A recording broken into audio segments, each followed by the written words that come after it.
Êtes-vous, enfants, soldats, amis, disciples de Dieu? Nous sommes de retour avec ce qu'on a parlé dernièrement. J'ai dit déjà que nous allons faire ça partie 1, partie 2, partie 3. Je vous salue tous par le nom de notre Seigneur Jésus-Christ. J'en profite aussi de dire bonjour, soit bonsoir à tout le monde qui va suivre ça indifféré. Ça dépend de l'heure que vous allez suivre ces prédications. Je vous salue aussi dans toutes les plateformes et des réseaux sociaux par le nom de notre Seigneur Jésus-Christ. Nous allons prier avant de commencer. Je prie. Éternel Dieu le Tout-Puissant, Jéhovah le Créateur de toutes choses. Papa, nous te disons merci pour ces moments favorables. Pour moi, c'est une grâce de se mettre devant les gens, de parler de ta part. Car tu as beaucoup de gens à utiliser à ma place, mais tu m'as choisi. Seigneur Dieu, je demande que ton esprit soit le leader, fil conducteur de ces messages. La Bible nous dit, poussés par l'esprit, les hommes à parler de la part de Dieu. Oh, c'est l'esprit qui m'a poussé d'écrire ça. C'est l'esprit qui m'a poussé de donner ce que je vais parler aujourd'hui. Cher Saint-Esprit, conduis ces messages, de ne pas parler de moi-même, pas même à mes pensées, mais de parler de ta part. Du début jusqu'à la fin, sois le gardien. Nous chassons tout esprit démoniaque satanique qui va contredire la vérité. S'il y a des faux, il y a des vrais. Laisse ce message qui est vrai, fraîche de toi, qu'il touche, transforme le vie des gens et qu'il sauve les âmes. Que tout le monde va s'ouvrir ces messages, qu'il change ses moyens, sa façon de voir les choses avant ces messages. Et de ne pas garder pour lui ou bien pour elle, mais de partager à tout le monde à travers le monde. Par le nom puissant de Jésus-Christ, le Dieu de mon salut, le Dieu que je fais confiance, j'ai ainsi prié. Amen. Aujourd'hui, nous allons continuer avec ce que j'ai dit. J'ai dit avant, on a au moins 5 à 6 mots à expliquer. Enfants, serviteurs, amis, disciples et les autres. Il faut qu'on fasse la première partie, la deuxième partie et la troisième partie. Aujourd'hui, dans notre titre, notre thème est « Êtes-vous enfants, servants, soldats, disciples, amis de Dieu ?» Deuxième partie, ou bien partie D. Je vais prendre au moins une dizaine de minutes juste pour résumer les premières parties. Ça va toutefois faciliter nous de comprendre ce qu'on a appris avant pour introduire les quatrièmes mots. On a déjà vu le premier au troisième. Je vais résumer ça et ça va aussi aider tous les gens qui sont devant moi, qui n'étaient pas ici pour comprendre ce qu'on a parlé quelques mois passés et pour introduire les quatrièmes mots. J'en profite aussi pour les gens qui sont sur YouTube. Vous pouvez toutefois se rattraper. Êtes-vous enfants, serviteurs? Êtes-vous soldats, amis, disciples dédiés? Partie 1. C'est toujours disponible sur YouTube. Je commence. Premier mot, on a parlé mot enfant. Nous avons examiné Éphésiens chapitre 6, verset 4. Vous pouvez aussi noter 1 Timothée chapitre 3, verset 6. Je vais résumer les deux. Les deux passages nous montrent des choses importantes. Éphésiens chapitre 6, verset 4 nous dit qu'un enfant, il faut lui donner la liberté, il faut lui laisser tout ce qu'il a envie de faire et il ne faut pas l'étouffer, il ne faut pas même les chatouiller et il ne faut pas lui donner la responsabilité. Il y a quelque chose qui me tique à la fin, mais il faut l'élever en Seigneur Jésus-Christ. Donc, c'est-à-dire, l'enfant a sa liberté, mais il y a des instructions de Seigneur Jésus-Christ doit être avec l'enfant pour la meilleure conduite. Donc, cette liberté-là n'exclut pas la Bible, n'exclut pas les instructions chrétiennes qui peuvent aider nos enfants de bien évoluer. Alors, je dis aussi, j'insiste encore, On a dit, on ne donne pas la responsabilité aux enfants au même moment. Pourquoi j'ai examiné 1 Timothée chapitre 3, verset 6?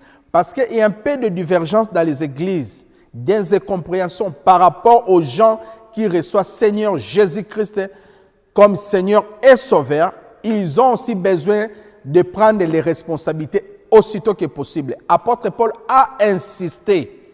On ne peut pas confier un nouveau converti une responsabilité dans l'église. Oui, tu peux participer au choral, mais d'être président des groupes de chorale, c'est une autre chose.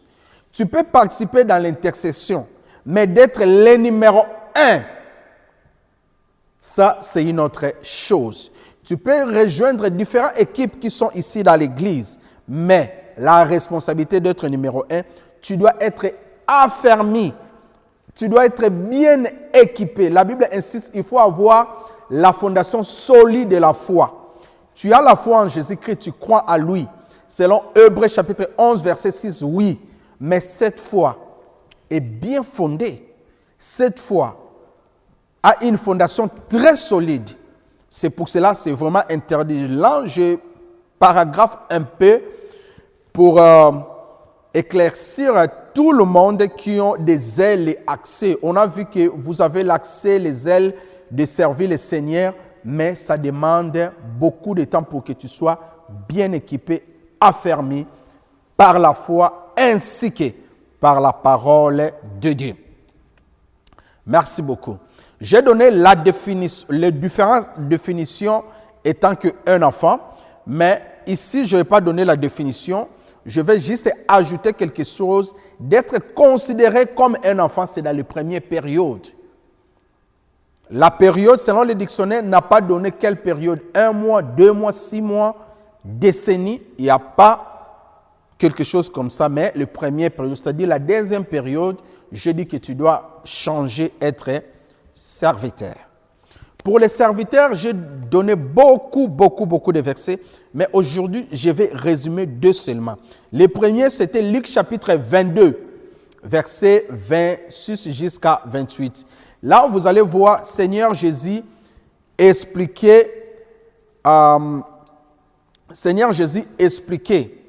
si tu veux être une personne qui gouverne, si tu veux être un leader, tu veux être un chef, tu veux régner par rapport aux autres, tu dois d'abord servir. Seigneur Jésus nous a montré aussi, nous sommes appelés d'abord pour servir, pas d'être servis. Et il y avait quelque chose au 28e verset, à la fin, il a dit lui-même, moi, tout près de vous, je me suis comporté comme un serviteur. C'est pour cela que nous sommes obligés de servir. Je fais la différence entre le leader de ce monde et le leader de l'Église. Leader, c'est un mot en anglais qui signifie tout simplement un conducteur ou bien la personne qui gouverne ou bien le chef. C'est ça le mot leader. Alors, les leaders de ce monde peuvent prendre leurs décisions comme il veut, comme il voudra. Mais dans l'Église, un leader va prendre des décisions. Il faut qu'il y ait un collège. Il faut qu'il consolide le collège. La décision va prendre à la fin. Même si la dernière décision, les derniers mots appartiennent dans le pasteur qui est titulaire, mais il faut qu'il y ait un collège de décider ensemble pour sanctionner certains membres de l'Église ou bien des responsables de l'Église. J'ai donné beaucoup d'exemples. Vous pouvez toutefois se rattraper avec partie A sur YouTube. J'ai dit aussi, l'œuvre de l'Éternel, ce n'est pas un business comme dans le monde. L'œuvre de l'Éternel, c'est une vocation. Tu dois être appelé pour le servir. J'ai mentionné aussi à 2 Timothée, chapitre 2, verset 6. C'est parmi les versets. Il faut qu'un laboureur travaille avant de cueillir les fruits. J'ai donné aussi certaines définitions. Il y avait beaucoup de définitions. Il y avait une autre définition qui était longue selon la Bible. Je vais résumer ça à la fin. Alors, lorsque je préparais ce message, ce que je vous présente aujourd'hui, je l'ai préparé au moins 1 mois ou bien plus passé. Aujourd'hui, lorsque j'ai revoyé encore les messages, le Saint-Esprit m'a dit, pourquoi 2 Timothée chapitre 2, verset 6 n'a pas dit un pêcheur, il faut qu'il travaille avant qu'il prenne le poisson. Ils ont utilisé un labouré. Pourquoi? Parce que le pêcheur, s'il part dans le pêche, il prend le poisson le même jour. Donc, aussitôt qu'il met le pain tout autour de lui dans le filet, directement, il prend le poisson, même nuit, parce qu'on pêche pendant la nuit. Maintenant, un labouré, il a beaucoup de temps. Tu peux s'aimer aujourd'hui pour prendre après. Je fais des recherches.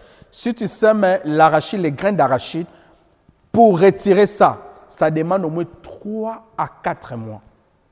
Maintenant, prenons un exemple, un manguier. Prenons un exemple, un palmier, un cocotier. Tu prends les graines là, les noyaux, tu sèmes aujourd'hui. Des mangues. Il faut les manguiers commencent d'abord, ça demande des années. Jusqu'à ce que le manguier sera grand avant que tu prennes les fruits. Par là, le Saint-Esprit m'a dit quoi? Il faut noter, il faut continuer à prêcher. Lorsque tu es dans l'œuvre de l'Éternel, pas que tu commences à prêcher aujourd'hui et directement tu as commencé de récolter. Pratiquement impossible. Ça peut te prendre 3 mois, ça peut te prendre 1 année, 2 ans. Tu jeûnais pour les gens, tu priais pour les gens, tu modérais dans l'église, tu exhortes les gens, tu enseignes, mais tu ne récoltes pas. Il ne faut pas envier les pasteurs qui sont aujourd'hui grands parce qu'ils ont eu suffisamment le temps d'investir. Il y a des pasteurs qui ont 20 ans d'expérience, 20 ans d'être prophète, 20 ans d'être évangéliste. Ça fait 25 à 30 ans d'évangéliser la bonne nouvelle. Toi, tu as 6 mois.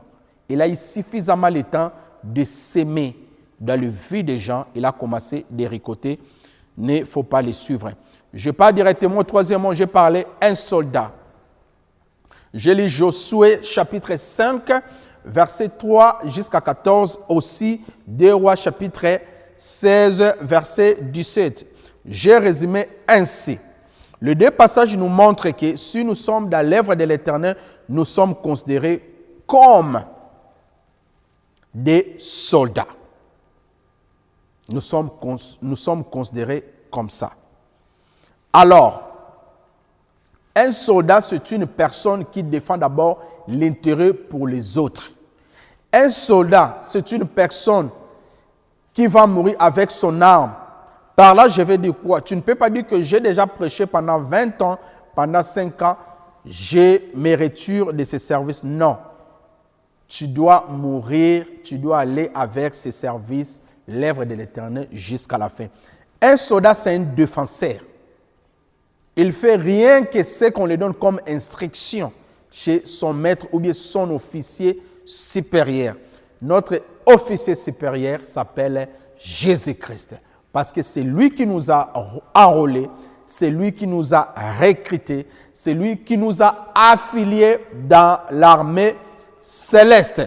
Merci. Alors, j'ai mentionné aussi à 2 Timothée chapitre 2, verset 6, il faut souffrir pour l'œuvre de l'Éternel, comme apôtre Paul a dit, souffre avec moi comme un bon soldat de Christ. Comme un bon soldat de Christ, souffre avec moi. Donc, c'est un service, nous ne sommes pas là pour jouir, mais pour souffrir. Aujourd'hui, je vais vous présenter le 3e mot. Je vous présente ami. Ami de Dieu.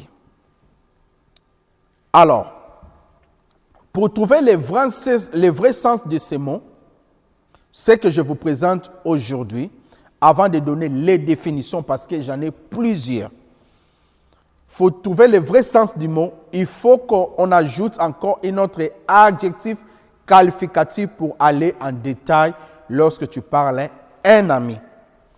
Un ami, le mot ami a aussi des synonymes, comme on dit associé, monégo, bien-aimé, compagnon, collègue. C'est aussi des synonymes ami. Alors, les mots là, les adjectifs qualificatifs, je vais vous donner pour détailler certains mots. Lorsque je dis c'est un ami. Alors, on a des mots comme ami d'enfance. Donc, c'est-à-dire, on était amis lorsqu'on était enfant. On voit 4 ans, 5 ans, 12 ans, collège, lycée, école primaire. On a des mots comme amis intimes. Là, on parle de ce qui est confidentiel, ce qui est secret, ce qui est sans tabou. Tu peux aller même de dire même le défaut que tu en as. Même ce que tu as fait qui est contre la vérité, tu peux toutefois le dire ça librement chez un ami intime. On a des mots comme ami personnel. Il y a des mots comme meilleur ami. Ces mots-là, je n'utilise pas trop parce que meilleur ami, ça donne l'impression tu as beaucoup d'amis et parmi eux, tu trouves ce qui est meilleur. Or, la Bible nous dit en Proverbes chapitre 18, verset 24, partie A, ce n'est pas bien d'une personne avoir beaucoup d'amis. Si tu as beaucoup d'amis, tu fais ton propre malheur. Alors, toutes ces qualifications-là, les mots-là que j'ai expliqués, c'est juste pour donner les détails des mots amis. Cependant, aujourd'hui, je vous parle amis dédiés. Amis intime, yes. Amis, mais je vous présente amis dédiés. Alors, il y a beaucoup à parler ici. Comment être un ami dédié? Quelles sont les conditions? Comment pour faire devenir un ami dédié?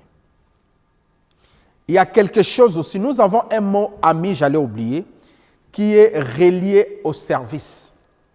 Donc, mon ami électricien, mon ami coiffeur, mon ami caméraman, mon ami pasteur.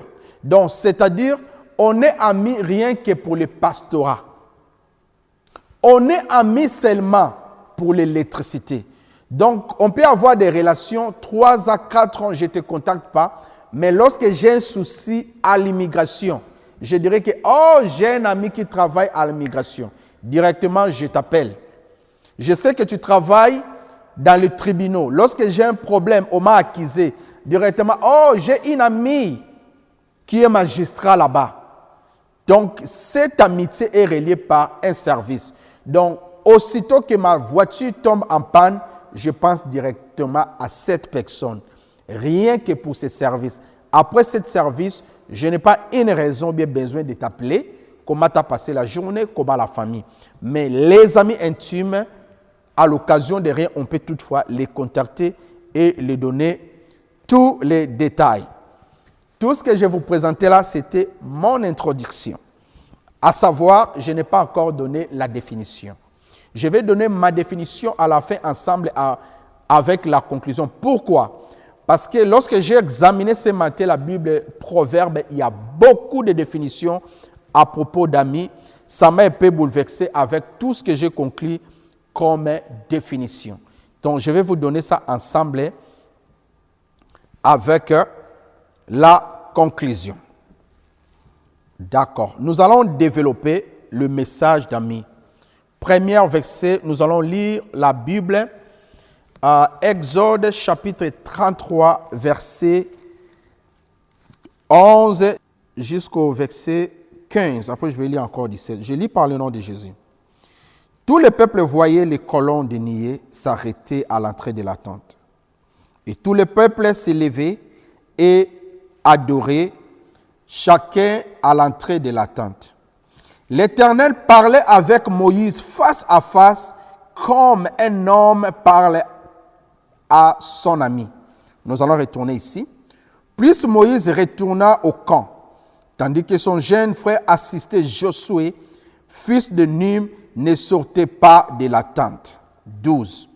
Moïse dit à l'Éternel, « Voici que tu m'as dit, fais monter ce peuple, et tu ne me fais pas connaître qui tu as enverra avec moi.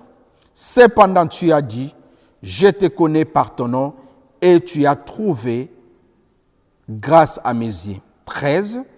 Maintenant, si je trouve grâce à tes yeux, fais-moi connaître tes voies. Alors je te connaîtrai et je pourrai encore trouver grâce à tes yeux. Regardez, cette nation est ton peuple. 14. L'Éternel répond, dit, Je marcherai moi-même avec toi et je te donnerai du repos. Moïse lui dit, 15, si tu ne marches pas toi-même avec nous, ne nous fera pas partie d'ici. 17, l'Éternel dit à Moïse, je ferai aussi ce que tu m'as demandé là, parce que tu as trouvé grâce à mes yeux et que je te connais par ton nom. Alors, Moïse discutait, verset 11, avec Dieu face à face, comme un homme parle avec son ami. Il y a quelque chose à nuancer ici. Quelque chose de très important. La Bible est claire, parler à Moïse face à face comme un ami. Donc, c'est-à-dire, si on dit quelque chose qui est comme, ce n'est pas encore vrai. Quelque chose à nuancer. Moïse le parlait comme ami. Donc, c'est-à-dire, Moïse n'était pas vraiment l'ami de Dieu, mais Dieu était ami principal de Moïse. C'est quelque chose, parce qu'on a mentionné Moïse comme. Donc, pour Dieu, Moïse, c'était son ami. Mais pour Moïse, Dieu était comme ami. Donc, Moïse était pirate. Il a piraté son amitié, mais pour Dieu, c'était quelque chose de vrai. Alors, à la fin du 7e chapitre, l'Éternel a dit que tu as trouvé grâce sous mes yeux, je te ferai exactement ce que tu m'as demandé. Quelque chose de très important ici à retenir, Moïse a imposé, il s'est imposé que si tu ne déplaces pas avec nous, je ne vais pas se déplacer d'ici. C'est vraiment très important. Alors, la Bible nous dit clairement tout ce que Moïse a demandé et le bon Dieu s'est soumis à tout ça. Alors, il y a quelque chose à retenir. Moïse a eu une faveur d'être l'ami de Dieu. Alors, qui peut refuser être ami de Ronaldo ou bien Messi? Qui peut refuser d'être ami du gouverneur d'une ville, la maire de la ville? Le numéro 1 de la ville, c'est ton ami. Qui peut refuser ça? D'être l'ami de Trump. Qui peut refuser? Président de la République, c'est ton ami. Mais aujourd'hui, moi, je te présente d'être l'ami de Dieu. Quelque chose de très important. Il y a plusieurs personnes qui sont considérées comme amis dans la Bible. Entre autres, si tu lis à Ésaïe chapitre 41, verset 8, tu verras que la Bible nous dit, mais toi, Israël, mon serviteur, Jacob, j'ai choisi, race d'Abraham que j'ai aimé. Nous savons tous, Abraham était appelé ami de Dieu, librement comme ça. Mais lorsqu'on a cité Israël, qu'on appelle Isaac, Israël, Jacob, c'est-à-dire tous ces gens-là étaient considérés comme les amis de Dieu. Il y a beaucoup de gens qui sont considérés comme les amis de Dieu. On peut citer le disciple de Jésus-Christ.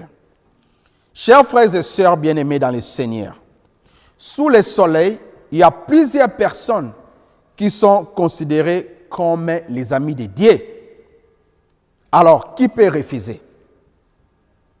Entre autres, je t'assure, tu es l'ami de Dieu. Merci beaucoup. Alors, je vais lire le deuxième passage, Jean chapitre 15, verset 13 jusqu'à 16. Il n'y a pas de plus grand amour que donner votre vie pour vos amis. Waouh! Jésus-Christ a donné sa vie pour moi. Vous êtes mes amis si vous faites ce que je vous recommande.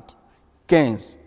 Je vous ai appelé plus serviteur parce que le serviteur ne sait pas ce que fait son enseignant ou bien son maître, mais je vous ai appelé ami.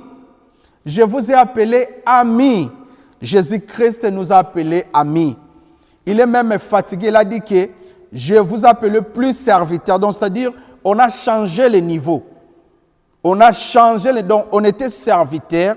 Maintenant, on a augmenté le niveau. Nous sommes comme amis. Pourquoi? Parce que l'ami, plutôt serviteur, ne sait pas ce que son maître réfléchit ou bien il va faire demain. Mais ami, bien sûr. Je continue ma lecture. Parce que je vous ai fait connaître tout ce que j'ai appris chez mon Père. Jésus-Christ a enseigné, nous a montré tout ce qu'il a appris tout près du Père. C'est la même chose que je disais. Tu peux être un général d'une armée, mais au cas d'un problème de la sécurité nationale, peut-être tu ne diras pas même à ton chauffeur. Le chauffeur qui te conduit jusqu'au travail pour prendre les dernières décisions, il ne sera pas informé. Mais avant de quitter la maison, tu peux informer ta femme étant qu'ami. Tu peux appeler tes amis propres de les dire, il ne faut pas dire à qui que ce soit. Mais le chauffeur qui te conduit, la personne qui a fait un petit déjeuner pour toi, ne peut pas être informé parce que c'est un serviteur. Ce n'est pas un ami pour toi. 16. Ce n'est pas vous qui m'avez choisi. Waouh, j'aime ça. Mais c'est moi qui vous ai choisi. Eux, je demeure. Alors que ce que vous demandez au Père à mon nom, il vous donnera. Ici, la Bible est claire, ce n'est pas nous qu'on a choisi notre Seigneur Jésus-Christ, mais le contraire, c'est lui qui nous a choisis. Alors, être un ami d'une personne, il y a plus de bénéfices que d'être comme son serviteur. Alors, si tu es ami d'une personne, c'est-à-dire tu as l'accès même dans la vie d'une personne, tu peux venir chez moi, tu dis que je suis... Donc, si on te connaît tant qu'ami, tu as déjà l'accès chez nous. Je vais dire un exemple d'un cousin qui avait son ami qui l'aimait beaucoup. Son ami avait accès d'entrer chez nous, de prendre même ses habits, de manger même la nourriture, la moitié de sa nourriture à cause de leur amitié.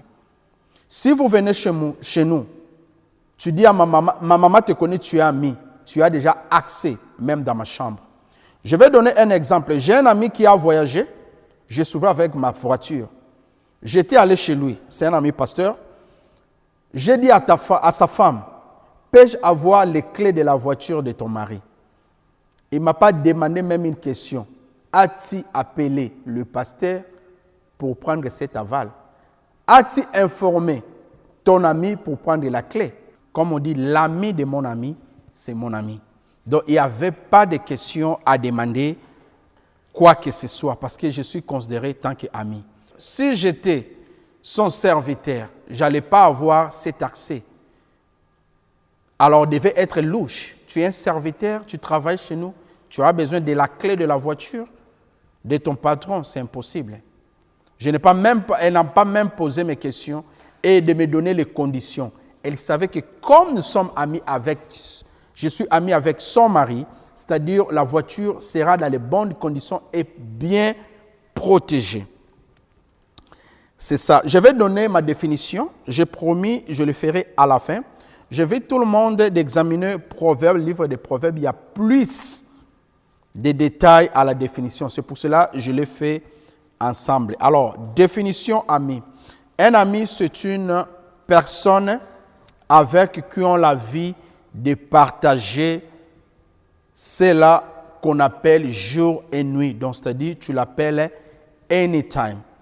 Un ami, on le parle avec elle de tout, même ce qui est tabou, sauf rien. Sans avoir peur même d'être jugé parce qu'il est ami. C'est une personne qu'on parle de fou, on parle de rire, même jusqu'à la fin. Et la deuxième définition, je vous invite de lire Proverbes chapitre 17, verset 17. On parle aussi qu'est-ce qui est un ami et comment se comporter. Ça, c'est pour compléter ma définition.